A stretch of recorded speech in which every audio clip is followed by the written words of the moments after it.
দক্ষিণ ভারতের মালাবার উপকূলে ভারতবর্ষে এই রাজ্যটা ওয়ার্ল্ডের ফার্স্ট সোলার পাওয়ার এয়ারপোর্ট তৈরি হয় এখানে। সবচেয়ে বড় বার্ড স্যাঞ্চুরি এখানে আছে। আয়ুর্বেদিক রিসর্ট প্রথম এখানে তৈরি হয়। ভারতের প্রথম চার্চ ও মসজিদ এখানে তৈরি হয়। এখানকার 94% মানুষ শিক্ষিত। সেই রাজ্য যাকে কিনা বলা হয় গডস ওন কান্ট্রি, কারণ হিন্দু পুরাণ অনুসারে ভগবান বিষ্ণুর অবতার পরশুরাম সমুদ্র থেকে এই ভূমি পুনরুদ্ধার করেছিলেন, তাই এটি ঈশ্বরের নিজের সৃষ্টি বলে মনে করা হয়। অসাধারণ প্রাকৃতিক সৌন্দর্য, শান্ত পরিবেশ, সমৃদ্ধ পৌরাণিক কাহিনী, কথাকলি, নাচ ও তার সংস্কৃতি, এই রাজ্যটি হলো কেরালা। ভোর 5:30টায় কলকাতা থেকে ফ্লাইট নিয়ে ব্যাঙ্গালোর হয়ে দুপুরবেলা নামলাম কেরালার রাজধানী তিরুবনন্তপুরমে। হোটেলে গিয়ে রেস্ট নিয়ে বিকেলবেলা বেরালাম সিটি ট্যুরে। প্রথমে চলে গেলাম কোভালাম বিচে। এখন আমি যেখানে দাঁড়িয়ে আছি, অপূর্ব চারিদিকটা, মনোরম পরিবেশ, নারকেলের শাড়ি এবং ভারতের একমাত্র অর্ধচন্দ্রাকার 3টে সি বিচ এখানে আছে। তার মধ্যে হচ্ছে একটা সমুদ্র বিচ, হাওয়া বিচ আর লাইট হাউস বিচ। তোমরা কিন্তু যাবে lighthouse beach. Lighthouse বিচটা একটু হাঁটতে হয়। আমি এখন যেখানে দাঁড়িয়ে আছি সমুদ্র বিচে। এর স্যান্ডটা কালো রঙের। কেন? এখানে এলমেনাইট ও মোনোজাইট নামে দুটো ভারী খনিজ পদার্থ পাওয়া যায় বলে স্যান্ডের রঙটা হচ্ছে কালো রঙের। এখানেই পৃথিবীর প্রথম আয়ুর্বেদিক রিসর্ট তৈরি হয় বলে বিদেশ থেকে প্রচুর লোক আসে। এটা দেখা হয়ে গেলে চলে গেলাম পদ্মনাভ স্বামী টেম্পলে। এরপর এলাম ভারতের সবথেকে ধনী মন্দির পদ্মনাভ স্বামী মন্দির। বাস স্ট্যান্ডে দাঁড়িয়ে আছি, সেখান থেকে কিন্তু মন্দির অনেকটাই হাঁটতে হয়। আমরা এখন দাঁড়িয়ে আছি পদ্মনাভ স্বামী টেম্পলে যাবার আগে যে মন্দিরে। এই মন্দিরে কিন্তু একটা বৈশিষ্ট্য হচ্ছে মেয়েদের শাড়ি পরে যেতে হবে, পুরুষদের হচ্ছে ধুতি আর গায়ে উড়নি। এখানে বিষ্ণুর মূর্তি আছে, বিষ্ণু শয়নরত অবস্থায় এখানে আমরা দেখতে পাচ্ছি। আর যেহেতু এখানে মোবাইল ক্যামেরা নিয়ে যাওয়া চলবে না, সেই জন্য কিন্তু তোমাদেরকে মন্দিরটা দেখাতে পারলাম না। মন্দির দেখা হয়ে গেল, এবারে আমরা হোটেলে ফিরবো। কালকে কন্যাকুমারিকা যাব, তার জন্য রেস্ট নেব। পরের দিন সকালবেলা ব্রেকফাস্ট করে 80 কিলোমিটার দূরে 3 ঘন্টায় পৌঁছালাম কন্যাকুমারী।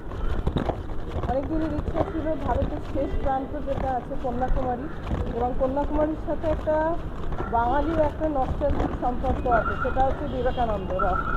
তো সেই বিবেকানন্দ রক কন্যাকুমারী পুরো নিয়ে বাস থেকে নেমে হেঁটে হেঁটে যাচ্ছি আমরা। এদিকে এগিয়ে যাচ্ছি। 300 টাকা করে এন্ট্রি ফি, একটা স্পেশাল টিকিট আমাদের কাটতে হবে। সেই টিকিট করলে আমরা কিন্তু লাইন দেবো না। এখন প্রায় 40 মিনিট লাইনে দাঁড়াতে হয়েছিল। সে তুমি 300 টাকার টিকিট কাটলেও কিন্তু তোমাকে এই রকম বিশাল লাইনে দাঁড়াতে হবে, এবং লাইনে দাঁড়ানোর সময় কিন্তু খুব মশলার গন্ধ নাকে আসেছিল, খুব ভালো লাগছিল, এবং আশেপাশে সব দোকানে কিন্তু বিবেকানন্দকে দেখেছি। এইটা হচ্ছে এরকম জেনারেল লাইন, প্রচুর বড় হয়, এবং তার পাশে হচ্ছে অবভিয়াসলি 300 টাকার লাইনটা, ভিড়টা কম। আস্তে আস্তে আমরা কিন্তু আমাদের ক্রুজের দিকে এগিয়ে যাচ্ছি। ক্রুজটা কিন্তু বেশ ভালো ছিল, নিট অ্যান্ড ক্লিন, পরিষ্কার ছিল। এই সেই ইউনিক জিওগ্রাফিক্যাল লোকেশন, কারণ the bay of Bengal, the Arabian sea and the Indian ocean 3টে মিলিত হয়েছে বলে ত্রিবেণী সঙ্গম বলা হয়। এই কন্যাকুমারী যে জায়গাটা, যেটা যার জন্য আমি এখানে এসেছি বিবেকানন্দ রক দেখব বলে। তবে একটা কথা মনে রাখবে, মূল মন্দিরে কিন্তু ভেতরে ক্যামেরা নিয়ে প্রবেশ নিষেধ, এবং অত্যাধিক গরম, সাথে কিন্তু একদম পা দেয়া যাচ্ছে না। এই হচ্ছে সেই মূল মন্দির। আস্তে আস্তে মূল মন্দিরটা দর্শন করে আমার যে জন্য এখানে আসা, সেই বিবেকানন্দ রকের দিকে এগিয়ে গেলাম। কারণ বাঙালি তো, 1892 সালে ডিসেম্বর মাসে বিবেকানন্দ এই রকের উপর বসে দীর্ঘক্ষণ ধ্যান করেছিলেন। সেটা দেখে ছবি তুলে পরবর্তী ডেস্টিনেশনের দিকে এগিয়ে যাচ্ছি। গ্লাস বিচ পেরিয়ে এবার যাব 41 মিটার উঁচু তামিল কবি তিরুবল্লুবরের মূর্তির দিকে এগিয়ে যাব এবং তার জন্য কিন্তু একটা দুর্দান্ত অভিজ্ঞতা হয়েছে। পায়ের তলায় ইন্ডিয়ান ওশানের জলরাশি পায়ের দিয়ে একটা খুব সুন্দর লাগবে, চারিপাশটা সুন্দর করে সাজানো, পাথর দিয়ে মূর্তি তৈরি করা হয়েছে এবং দেখতে দেখতে কখন যে ফেরার সময় হয়ে গেল তখন টের পাইনি।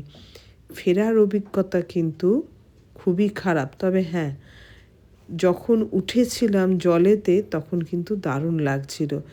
যখন ধারে দাঁড়িয়েছিলাম, এই হচ্ছে সেই জায়গা যেখানে 1956 সালে গান্ধীজির ভস্ম সমুদ্রে বিসর্জন করা হয়। এই দেখতে দেখতে আস্তে আস্তে আমাদের সময় হয়ে গেল। এইবার হচ্ছে বিরক্তির কারণ হয়েছে, কারণ যাবার সময় তোমার 300 টাকা টিকিটের জন্য তোমার আলাদা ক্রুজ, ফেরার সময় কিন্তু সেই ব্যবস্থা নেই। যারা জেনারেল এবং 300 টাকা দুজনকেই কিন্তু একই ক্রুজে মারামারি করে উঠতে হবে। প্রায় 1.5 ঘন্টা লাইনে দাঁড়িয়ে খুব কষ্ট করে একটা বসার জায়গা পেয়েছি।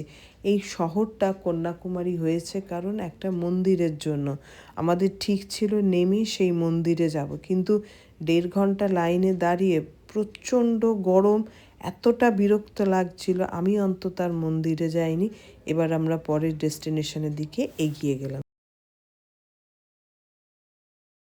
এরপর আমরা চলে এলাম কেরলের কোস্টাল ভিলেজ, তার নাম হচ্ছে পুভার। আমার ব্যক্তিগতভাবে সবথেকে ভালো লেগেছে এই জায়গাটা। এখানে তোমাকে একটা নৌকা ট্যুর আছে, যেটার জন্য 800 টাকা টিকিট কাটতে হবে করে, এবং জলে নামার আগে তোমাকে একটা অ্যালবাম দেখিয়ে দেবে যে এই এই জিনিসগুলো তোমরা দেখতে পাবে।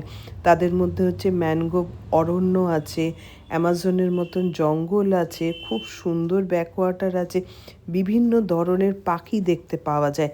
ব্যাকওয়াটার কি, সমুদ্রের যখন অ্যারাবিয়ান সি আছে, সেই ঢেউয়ের জল যখন চলে আসে সেটা আর ফেরত যায় না, লেকের মাধ্যমে রয়ে যায়। কেরালিয়ানরা এটাকে রীতিমতো কাজে লাগায়, চাষবাসের কাজে লাগে, ট্রান্সপোর্টের ব্যবহার করা হয়। এই হচ্ছে কেরলের একমাত্র খোলার চার্চ, যেখানে বড়দিন আর গুড ফ্রাইডের দিনকে প্রেয়ার হয়। এরম ঘুরতে ঘুরতে কখন যে সূর্যি মামা টুপ করে ডুব দিতে চললেন বুঝতে পারিনি। তবে ফেরার সময় কিন্তু সাংঘাতিক কাণ্ড হতে দেখেছি, কারণ প্রচুর নৌকা কিন্তু খারাপ হয়ে যায় এবং এরা অদ্ভুত কায়দায় সেই নৌকাটাকে পাড়ে নিয়ে আসে। এখন দেখতে যাচ্ছি প্রাচ্যের ভেনিস, যে অ্যালেপি বলে যে জায়গাটা আছে সেখানে যাও। এটার ওয়াটার বডি হচ্ছে গোটা ওয়ার্ল্ডের বেস্ট, আর আমাদের ইন্ডিয়াতে একে ভেনিস বলা হয়। তো এখন আমরা রওনা দেবো, এগিয়ে যাচ্ছি সেই দিকে। প্রায় 3 ঘন্টা জার্নি করে আমরা অ্যালেপিতে এসে পৌঁছেছি। চারিদিকে শুধু জল আর জল। অ্যালেপি হচ্ছে যেরম ভারত মহাসাগরের তীরে অবস্থিত, ভেনিস অফ দ্য ইস্ট বলা হয়, এবং এর আরও যে কারণে বিখ্যাত, সুন্দর সুন্দর নৌকা বিহার করে ব্যাক ওয়াটারে যাওয়া যায়। এখানকার ব্যাক ওয়াটার হচ্ছে নদীর এমন একটা শান্ত ও স্থির জলভাগ যেখানে স্রোত খুব কম এবং নদীর বাঁক জোয়ারের কারণে সৃষ্টি হচ্ছে এই জলধারা। এই অঞ্চলে এই জলটাকে এরা কাজে লাগায় এবং কেরলের যত বিখ্যাত হাউসবোট সব এই অ্যালেপি জলের ওপরে আছে। খুব ভালো লাগবে। তুমি যদি চাও এখানে বসে দেখতে দেখতে তুমি কিন্তু পৌঁছে যেতে পারো, যে স্পিড বোট ভাড়া করে নিজে কিন্তু যেতে পারো। শুধু এখানে দু চোখ ভরে দেখো, কোনো কথা। মাঝখানটা উঠে সাইড কেমন লাগছে? খুব ভালো, অ্যামেজিং।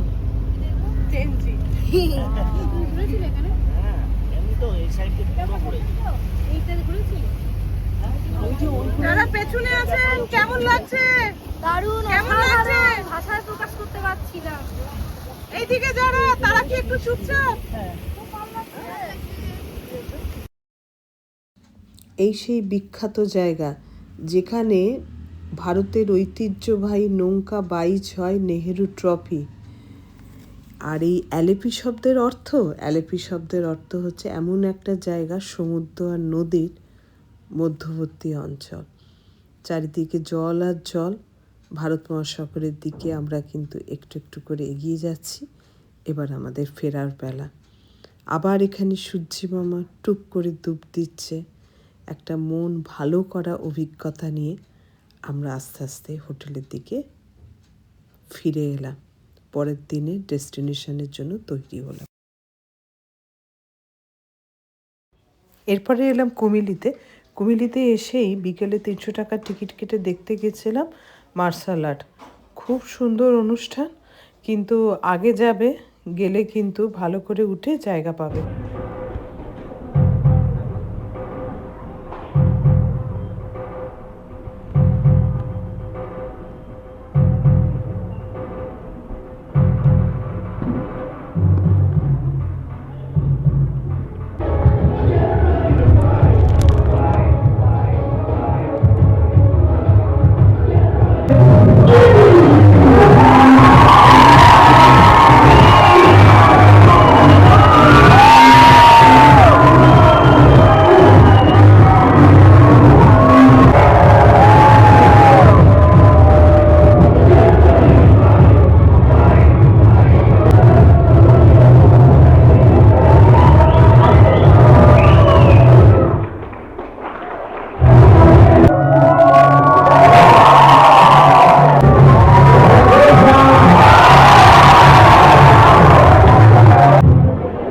এরপর আমরা চলে এলাম মানুষের তৈরি আরেকটি লেক পেরিয়ার লেকে। যখন আসতে গেলে কিন্তু ওপরে ব্যালকনি আছে, সেখানে অপেক্ষা করতে হবে। সেখানে কিন্তু বাঁদরের উপদ্রব খুব, খুব সাবধানে জিনিসপত্র রাখতে হবে। পেরিয়ার লেকের মাঝখানে কিন্তু দেখেছো গাছ আছে, তার মানে এই লেকটা কিন্তু আস্তে আস্তে বাড়ছে। 1895 সালে মুল্লা পেরিয়ার বাঁধ নির্মাণের সময় এটা তৈরি করা হয়। যথারীতি এটা হচ্ছে টাইগার রিজার্ভ ফরেস্ট। আমার তো কপাল, সেটা আমার তো আর বাঘ দেখতে পাবো না। তো আমি এখন দাঁড়িয়ে আছি থেক্কাডি লেকটা তোমাদের একটু দেখিয়ে দিই। এরপর চলে গেলাম সব থেকে খারাপ একটা জায়গা, স্পাইস গার্ডেন। মরা মরা গাছ, একটা মাঠের মধ্যে সবকটা স্পাইসের একটা করে গাছ আছে, এবং এদের মূল লক্ষ্য যেটা, এদের প্রোডাক্টগুলোকে বিক্রি করা। আমি একটা কথাই বুঝেছি যে মশলাকে পেড়ে শুকনো করে তারা সেটা বিক্রি করে, এবং অবশ্যই 6 মাস ধরে এটা খেতে হয়। বিকেলে দেখতে গেছিলাম 300 টাকার টিকিট কেটে কেরালার প্রসিদ্ধ নৃত্যশৈলী কথাকলি, যা শিখতে 10 থেকে 15 বছর লাগে, রেডি হতে 5 থেকে 6 ঘন্টা লাগে। মাথার মুকুটের ওজন হচ্ছে 5 থেকে 6 কিলো। কথা মানে হচ্ছে কাহিনী, কলি মানে হচ্ছে প্রদর্শন। এটা শব্দ খরচা না করে এক্সপ্রেশনের মাধ্যমে এই নাচ হয়। অভিনয় লোকের সামনে থাকে, ঠোঁট চোখ দিয়ে 24 ধরনের মুদ্রা দিয়ে অভিনয় করা হয়। ভারতের সাংস্কৃতিক ধারাকে বহন করেছে। হিন্দু মহাকাব্যে বিভিন্ন গল্প এরা উপস্থাপন করে। এই নাচের সাথে কিন্তু রঙের একটা বৈশিষ্ট্য আছে, যেটা হলুদ রঙের মুখোশ ভালো করে, সবুজ হচ্ছে নায়ক, আর কালো রঙের মুখোশ যারা পরে তারা খারাপ কাজ করে। তো যাই হোক, খুব ভালো লাগলো দেখতে দেখতে। সময় যে কখন কেটে গেল বুঝতেই।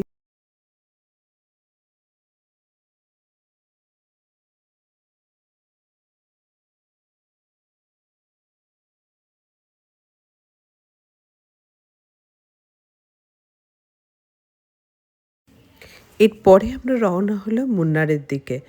কুমিলি থেকে প্রায় 70 কিলোমিটার দূরে মুন্নার। আমার যেতে লেগেছিল প্রায় অলমোস্ট 3 ঘন্টা। তো মুন্নারে পৌঁছে, মুন্নার হচ্ছে ভারতের কেরালা রাজ্যের ইদুক্কি জেলার পশ্চিমঘাট পর্বতমালার একটা হিল স্টেশন। প্রাকৃতিক সৌন্দর্য, চা বাগানের জন্য খুব পরিচিত। এটা আন্নামালাই এবং এলাচ পাহাড়ের মাঝে অবস্থিত, এবং এটা 3টে নদী 3 দিক দিয়ে আছে। একটা হচ্ছে মুত্তিপুচ্ছা, একটা নালাত্থালি, একটা কুণ্ডালি। এর মাঝখানে হচ্ছে এই মুন্নার। এবং মুন্নারে একটা জিনিস অবাক করা লাগে, সেটা হচ্ছে রোলিং হিল। দেখো ছবিতে যেটা তোমরা দেখতে পাচ্ছ, চা বাগানগুলো কিন্তু কোনো স্টেট হিল নয়। দেখো ঢেউ খেলানো হিলের মধ্যে এই মুন্নার শহরটা অবস্থিত। এবং এরম একটা অদ্ভুত নাম হলো কেন বলছে, একদল বলছে জার্মান সারনেম রুনার, সেখান থেকে মুন্নার এসে। আবার একদল বলছে যে পাহাড়ি মাটি চালকদের এরা লোকাল মুন্নার বলা হতো মালায়ালাম ভাষায়।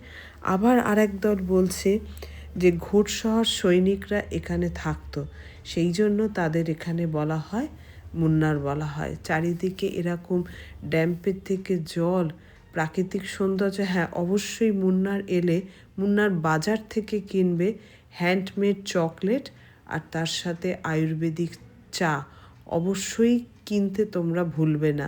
এবারে আমরা চলে গেলাম মুন্নারে যে জায়গাটা, সেটা হচ্ছে লেক। এত ফেসবুকে দেখেছি, এত ব্লগে দেখেছি, আমার খুব ইচ্ছা ছিল যে এই জায়গাটা অন্তত বোটিং করে, কিন্তু আমার তো যা কপাল সেটা তো একদমই হবে না। প্রচণ্ড বৃষ্টি শুরু হয়ে গেছে। এই বৃষ্টির মধ্যে খানিকক্ষণ কী করব, ভিজে ভিজে দেখলাম লেকের সৌন্দর্য। দেখে আস্তে আস্তে করে বাসে উঠে আসতে হলো, কারণ ওরা বারবার করে বলছিলেন যে এবার আপনারা বাড়ি চলুন, বৃষ্টির পরিমাণ কিন্তু খুব বাড়বে। সুতরাং মুন্নার যারা ঘুরবে সাথে কিন্তু অবশ্যই বাবা ছাতাটা কিন্তু রেখো। আর্লি ব্রেকফাস্ট করে আমরা বেরিয়ে গেলাম এমন একটা জায়গায়, চলো তোমাদের সেটা দেখা। তোমাতে করিব বাস,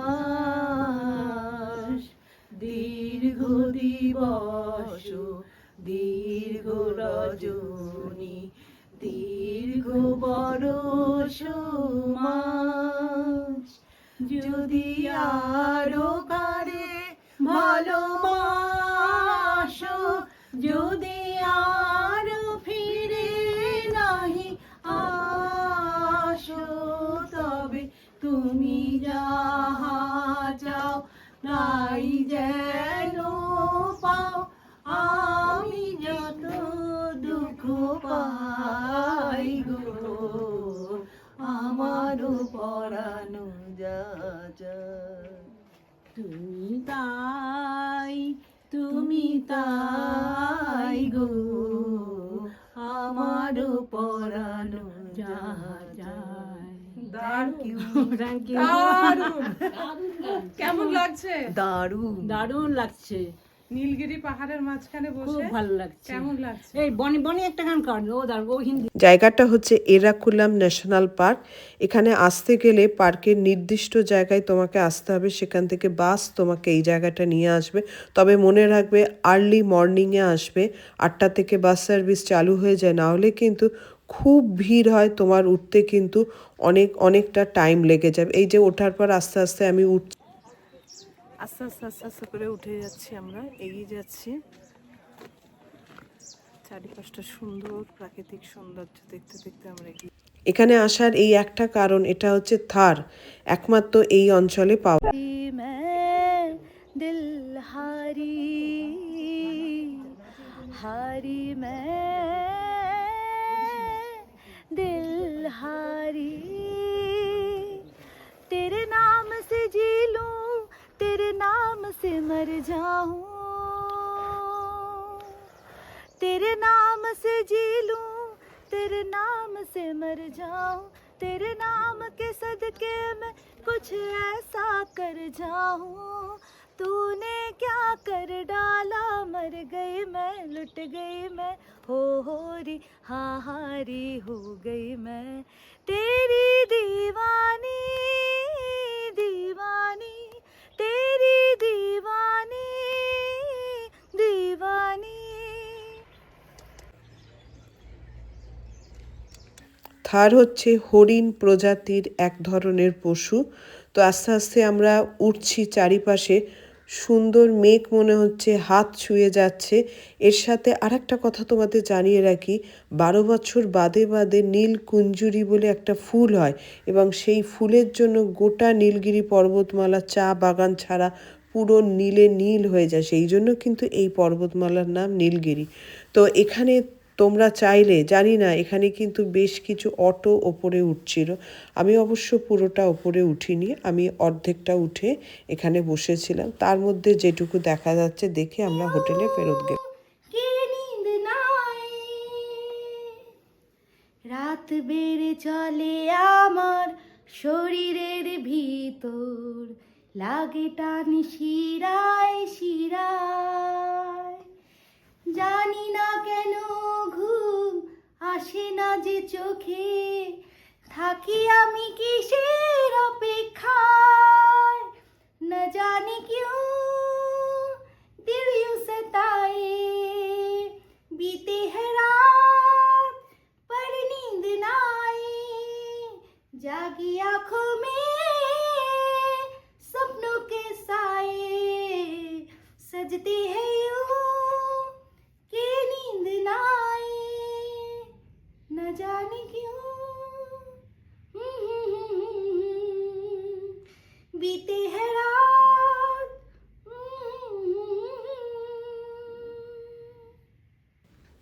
হোটেলে ফেরার সময় যে বাস, তার কিন্তু প্রচুর লাইন পড়ে।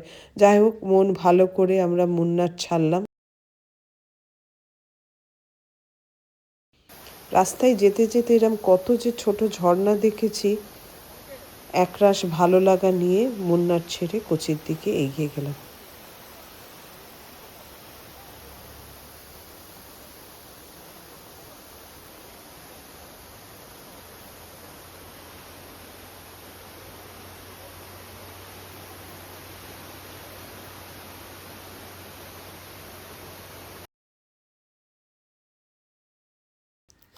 এরপর আমার শেষ ডেস্টিনেশনের দিকে এগিয়ে গেলাম। এটা কেরালার সবথেকে বড় শহর। যেহেতু আরব সাগরের তীরে, তাই একে বলা হয় আরব সাগরের রানী। কোচি, আগের নাম ছিল কোচিন, এখন অনেকে বলা হয় এর্নাকুলাম। ঢোকার মুখে দেখলাম একটা বিশাল ব্যাকওয়াটার লেক। সেটা পেরিয়ে আমরা কোচি শহরে প্রবেশ করলাম এবং গোটা এন্টায়ার ট্যুরে আমি না কোনো ভিখারি দেখিনি এবং খুব ডিসিপ্লিন কেরালিয়ানরা। সুতরাং তোমরা যদি বেড়াতে আসো তাহলে কিন্তু নির্ভাবনায় নির্ঝঞ্ঝাটে তোমরা এখানে ঘুরতে পারবে। হোটেলে লাগেজ রেখে সময় নষ্ট না করে মার্কেটিংয়ে বেরিয়ে গেলাম। পরের দিন সকালে ব্রেকফাস্ট করে আমরা এবার কোচি শহরটা দেখতে বেরিয়ে গেলাম। এখানে যেরকম প্রচুর চার্চ দেখেছি, সেরকম কিন্তু প্রচুর মন্দিরও দেখেছি। বৈষ্ণবমাতার মন্দির দিয়ে শুরু করলাম, তার পাশে একটা মিউজিয়াম দেখেছিলাম, কিন্তু মিউজিয়ামে বিশেষ কিছু নেই বলে আমি উঠিনি আমার পায়ের ব্যথার জন্য। তারপর বাস আমাদের এসে একটা জায়গায় দাঁড় করিয়ে দিল। সেখান থেকে পুরো জায়গাটা কিন্তু হাঁটতে হবে। এটা হচ্ছে মাতেচেরি প্রাসাদের আশেপাশে অঞ্চল। এই আশেপাশেই কিন্তু এই জায়গাটায় কোনো এক সময় ইহুদিরা বসবাস করত। বহু অ্যান্টিক দোকান আছে। কোচি কোর্টের পাশে অবস্থিত, রাস্তাঘাট সরু এবং বাড়িগুলো না গথিক স্থাপত্য। এই জায়গাটা হচ্ছে কোচির বিখ্যাত জিউ টাউন। এখানে আসার আর একটা কারণ হচ্ছে ইহুদিদের যে প্রেয়ার রুম আছে, সিনাগগ দেখা। কিন্তু দুর্ভাগ্য, আমরা সিনাগগে ঢুকতে পারলাম না, কারণ ইহুদিদের নিয়ম হয়েছে কোনো একজন মারা গেলে 3 দিন ধরে কন্টিনিউ তার প্রেয়ার হবে। যারা তোমরা সিনাগগ দেখতে চাও, আমাদের কলকাতাতেও কিন্তু এরকম সিনাগগ আছে ডালহৌসি চত্বরে। গুগলকে সাথে করে নিয়ে বেরিয়ে পড়বে, পৌঁছে যাবে। খুব সুন্দর একটা অভিজ্ঞতা হলো। তবে এরা আমাদের বলেছে কিন্তু বিকালে আসতে। বিকালে বিভিন্ন রকম খাবার দোকানও এর সাথে পাওয়া যায়। এখান থেকে ঘুরে পাশে আমরা চলে গেলাম একটি ব্যাকওয়াটার দেখতে। এই ব্যাকওয়াটারেই কিন্তু লাক্ষাদ্বীপের প্যাকেজে যে ক্রুজগুলো আছে সেগুলো ছাড়ে। তোমরা চাইলে ইন্টারনেট থেকে এদের সাথে যোগাযোগ করতে পারো। খুব সুন্দর পরিবেশ, কিন্তু গরমটা কিন্তু হাড়ে হাড়ে টের পাচ্ছি। তো যাই হোক, এইখানে কাটিয়ে আমাদের বাস আবার রওনা হলো। এবারে এমন একটা জায়গায় দাঁড় করালো, পুরোটা হেঁটে আমাদের ঘুরতে হলো। কোথায় গেলাম? কোচির বিখ্যাত ফ্রান্সিসকো চার্চে গেলাম। এখানে আসার একমাত্র কারণ হচ্ছে এই ভাস্কো ডা গামার যে কবর আছে সেটা দেখা। কারণ 1498 খ্রিস্টাব্দে প্রথম পর্তুগিজ নাবিক ভারতবর্ষে এসেছিলেন। পরে তার ছেলে পেত্রা ডিসেলভা দা গামা তার কবরটিকে নিয়ে চলে যায়। এবারে আমরা এমন একটা জায়গায় গেলাম একটা বিশেষ জিনিস দেখতে। এই যে দূরে দেখা যাচ্ছে চাইনিজ ফিশিং নেট।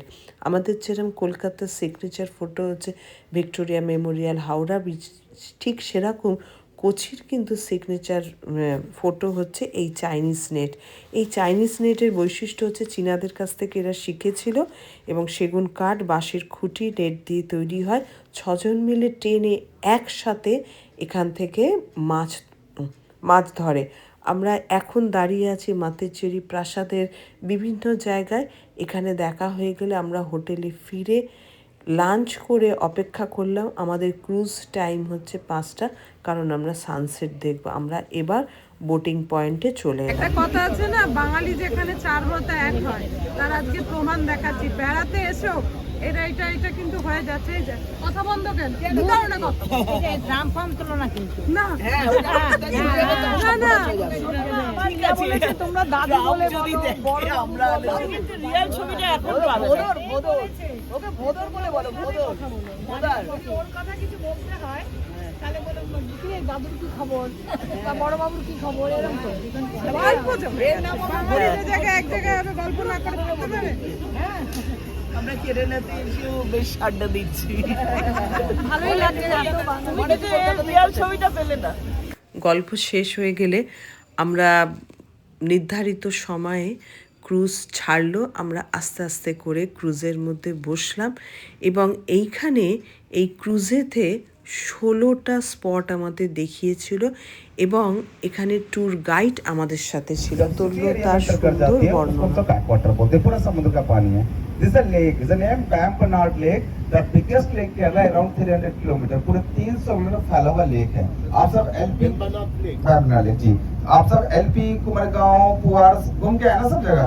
तो लेक जो है यहीं से स्टार्ट, एक ही लेक है, जितना जगह आपने घूमे एक ही लेक है, पूरा पैम्पनाड लेक ही है। ठीक है, एक ही लेक है। आला पूजा में भी संगम लेक, नदी और समुद्र, ये पूरा सॉल्टी वाटर है। यहाँ पे टोटल हम सब 1 घंटे का राइड होगा। 1 घंटे में हम सब 6 किलोमीटर 15 किलोमीटर 15.6 आइलैंड विजिट कराएंगे। 6 आइलैंड यहाँ पे बहुत ज्यादा, टोटल 30-35 आइलैंड्स हैं।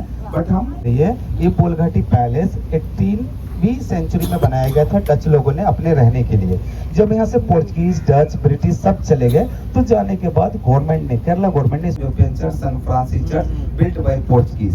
उसके जस्ट पीछे वास्को डी गामा का घर था, शायद आपसे विजिट किया कि नहीं किया मुझे मालूम, जस्ट पीछे, जस्ट थोड़ा सा पीछे था।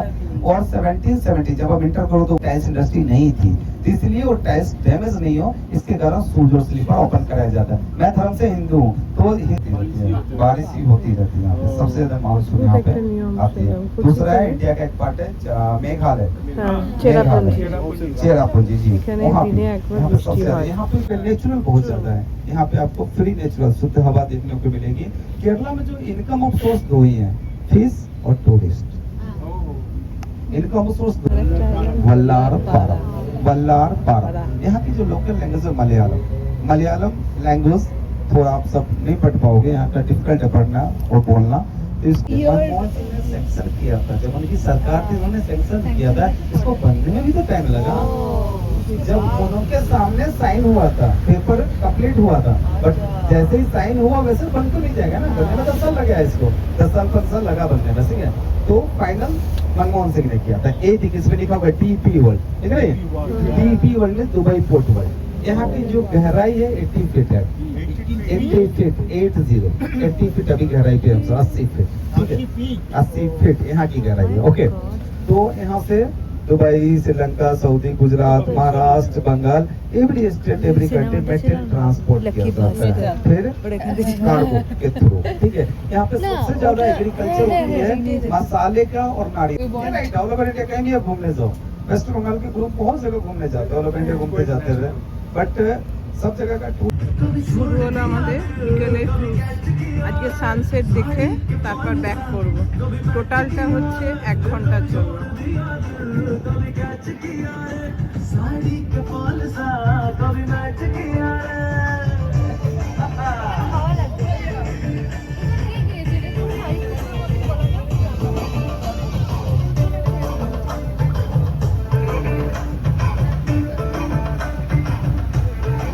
वाटर में जो है यहाँ पे बहुत सारे छोटे छोटे आइलैंड्स हैं, तो सब पे कनेक्टिविटी नहीं है। तो यहाँ के जो लोकल ओके मर्ज हो जाते हैं। सामने से अरब सागर, बैक साइड से पैम्पनाड लेक और राइट साइड ब्रिज के नीचे से पेरियार नदी आ रही है। वो नदी पेरियार नदी जी, हाँ सी आ गई ना, तो यहाँ पे ट्रिप्स आ जाएंगे। चलना दिखाएंगे। वो ब्रिज के नीचे से मीठा पानी, नदी का पानी मीठा होता है और सी का पानी सॉल्टी होता है। ऑफिस में ओके, ये अरब सागर है, सामने এটা আরব সাগর আর এটা ব্যাক ওয়াটার। देखो জলটা দেখে এখন বুঝতে পারবে যে ঢুকছি ওই সমুদ্রের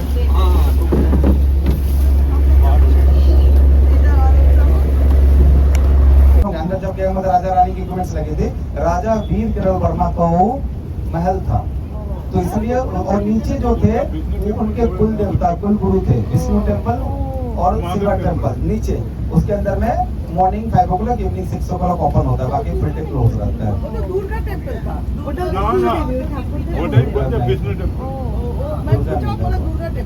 इसमें क्या बोला मालूम नहीं।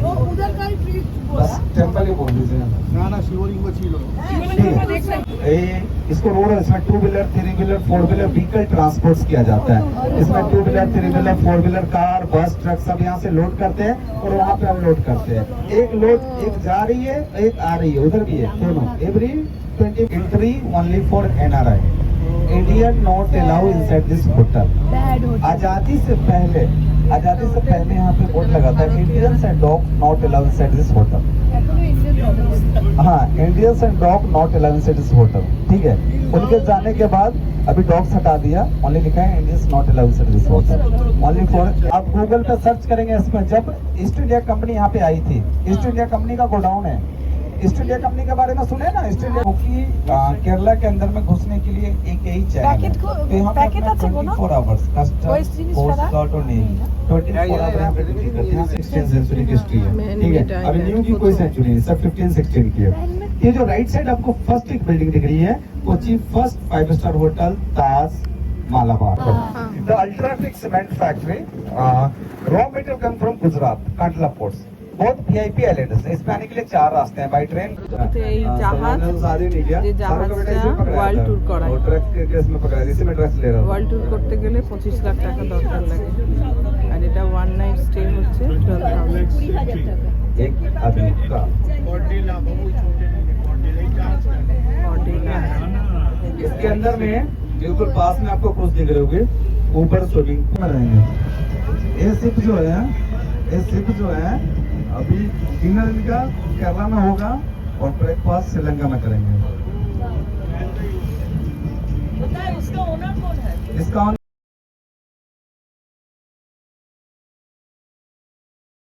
ষোলোটা জায়গা দেখলাম মন খুব ভালো হয়ে গেল এবারে আমাদের হোটেলে ফেরার পালা সূর্যি মামা ডুব দিলেন সূর্যি মামা সানসেট দেখে হোটেলে গিয়ে লাগেজ গুছিয়ে নিলাম পরের দিন 12টার সময় আমাদের ফ্লাইট ছিল কিন্তু প্রচণ্ড বৃষ্টির জন্য ফিরতে দেরি হয়েছিল দুর্দান্ত অভিজ্ঞতা হয়েছে আমার